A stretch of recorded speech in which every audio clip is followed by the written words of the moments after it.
휴거의 순간은 번개처럼 일어날 것입니다. 하나님의 시간표인 이스라엘에 50년 만에 다시 중동 전쟁이 발생했습니다. 50이란 희년의 숫자가 때와 시기를 표시합니다. 역사의 마지막 장이 우리 눈앞에 완벽한 내러티브로 펼쳐지고 있습니다.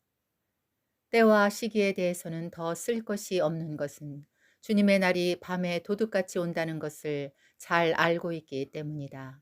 그들이 평안하다, 안전하다 하고 말할 때에 아기를 뵌 여자에게 진통이 오는 것처럼 멸망이 갑자기 그들에게 닥칠 것이며 그들이 결코 피하지 못할 것이다. While people are saying there is peace and security, then sudden destruction will come upon them as labor pains come upon a pregnant woman, and they will not escape. 평안과 안전을 요구하는 목소리는 적그리스도의 등장을 예고합니다. 이스라엘이 가자 지역을 폭격하고 지상군을 투입하니 세계가 평화와 안전을 요구하기 시작했습니다. 그때 갑자기 주님의 날이 올 것이라고 합니다. 우리는 이와 같은 임박한 때에 살고 있습니다.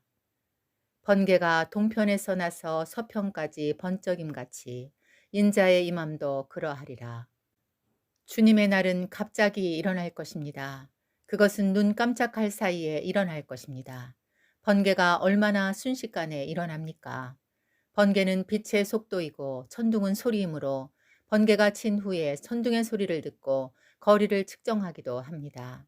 지구를 가로지르는 이 섬광은 가장 큰 번개가 될 것입니다. 휴거는 순식간에 일어나지만 그것은 공개적일 것입니다. 그러나 지상 재림은 번개처럼 일어나지 않으며 그리스도는 땅에 천년간 머무를 것입니다. 갑자기, suddenly, 하나님은 그 어떤 전제 조건도 동시에 만족시킬 수 있습니다. 임박한 시간에 일어날 우주적인 붕괴나 엄청난 전쟁이 예고되어 있을지라도 그것들은 동시에 발생할 수 있습니다. 외식적인 사람들의 허를 찌를 것입니다. 약점이나 허술한 곳을 칠 것입니다. 그들이 전제 조건을 가지고 그날을 준비하지 않는다면 허점에 노출될 것입니다. 그러나 갑자기는 빠를 수도 있고 늦을 수도 있습니다. 주님이 오시는 시간에 대해서는 어떤 것도 속단할 수 없습니다. 다만 주님께서 지시하신 것은 단순합니다. 1. 깨어 준비하라. 2. 예상하지 못할 시간에 도둑같이 올 것이다. 그러나 사람들은 환난 중이나 환난 후 휴거를 말합니다. 사람들은 전제 조건을 언급합니다. 이 말은 7년 환난이 시작된 이후라면 예상하지 못한 때가 아닐 것입니다. 환난 전, 환난 중, 환난 후를 지지하는 구절이 있을지라도 깨어 준비하는 자들이 지혜로운 사람들입니다. 어느 때에 오시든지 대비할 수 있을 것입니다. 어느 가설을 믿는다는 이유로 준비하지 못하면 멸망이 갑자기 해산처럼 찾아올 것이고 결코 피하지 못할 것입니다. 우리는 열린 마음과 분별력을 가지고 준비될 수 있을 것입니다.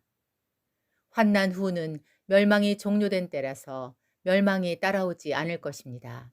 강림과 함께 모든 민족이 통곡하는 것은 하나님의 진노가 쏟아지는 멸망이 오기 때문입니다. 이는 불신자들도 7년 환난에 대해 알고 있기 때문입니다. 그때에 어둠과 빛에 속한 사람들이 있을 것입니다. 형제들아, 너희는 어둠에 있지 아니하매 그날이 도둑같이 너희에게 임하지 못하리니 너희는 다 빛의 아들이요 낮의 아들이라.